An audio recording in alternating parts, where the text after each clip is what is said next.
नारद श्री सूत जी बोले कि श्री नारद जी को इस प्रकार कथा सुनाते हुए श्री नारायण भगवान मधुर वाणी में बोले कि महात्मा सुखदेव ने जब इस प्रकार भगवान की प्रार्थना की तब भक्तवत्सल हरि बोले कि हे द्विजराज, तुमने जैसा तप किया वैसा और कोई नहीं कर सकता, किंतु तुम ये नहीं जानते कि मैं किस चीज से प्रसन्न हुआ हूँ, कैसे प्रसन्न हुआ हूँ। ये मेरा परम प्रिय पुरुषोत्तम मास है। तुम दोनों ने शोक में डूबे रहने पर भी इसका सेवन किया है। हे तपोनिधि, इस मास के एक दिन का भी जो धर्म पूर्वक सेवन करता है, इसको व्यतीत करता है, उसके अनेकों पाप भस्म हो जाते हैं। तुम तो महीने भर निराहार रहे हो, अकाल वर्षा तीनों काल में स्नान किया है, स्नान भी आकाश के पवित्र जल से, महीने भी उपवास किया है। शोक में होने के कारण चेतना नष्ट होने से तुम पुरुषोत्तम मास को जान भी न सके तथा बिना जाने ही उसका तुमने धर्म का पालन किया। तुम्हारे इस साधन का प्रमाण कौन जान सकता है। हे तपोधन, पुरुषोत्तम मास सब लोकों में आता है, किंतु धरती पर ही इसका पूजन फलदायी होता है। हे वत्स, तुम धन्य हो जो तुमने इस बार में कठोर तप किया। मनुष्य जन्म पाकर भी जो पुरुषोत्तम मास का सेवन नहीं करता, इस महीने में दया धर्म नहीं रखता, वह जन्म जन्म दरिद्र रहते हैं। इसलिए मेरे इस मास का तुम प्रयत्न पूर्वक सेवन करना चाहिए। श्री नारायण जी बोले कि इस प्रकार कहकर के हे मुनि जी, श्री गरुड़ जी पर चढ़कर श्री हरि वैकुंठ धाम चले गए।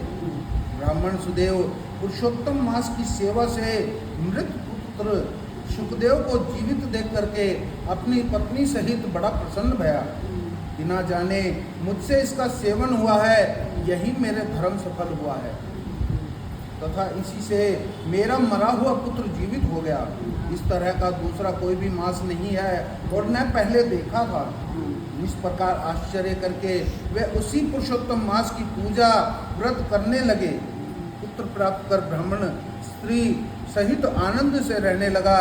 पुत्र भी माता पिता का सत्कार द्वारा प्रसन्न करने लगा।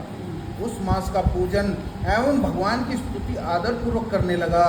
सब दुखों के नाशक पुरुषोत्तम मास के नियम के अनुसार अपनी स्त्री के साथ जप करना, हवन करना आदि ये सब कर्म करने लगा और उसी से श्री हरि का भी पूजन होने लगा।